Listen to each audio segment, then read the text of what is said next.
Hello दोस्तों, देखो मैं आया हूँ आज मंदिर। ये देखो मम्मी आज वो लगा रही धागा, और ये कविता का मंदिर है। यहाँ पे मैं आया था, यहाँ पे मैं भी आ गया था। आज आई है अम्मा, मम्मी मेरी और दादी आई जाए। आज दोस्तों ये देखो आज मम्मी ने क्या बनाया है। आज आलू की सब्जी बनाई है।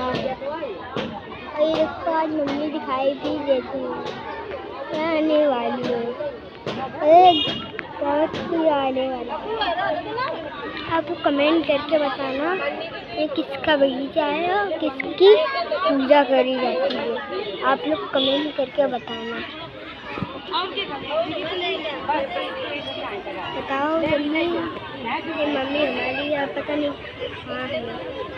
लोग को दिखाई भी नहीं दे रहे।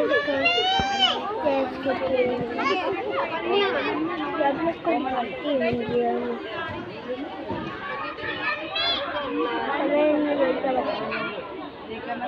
हेलो दोस्तों।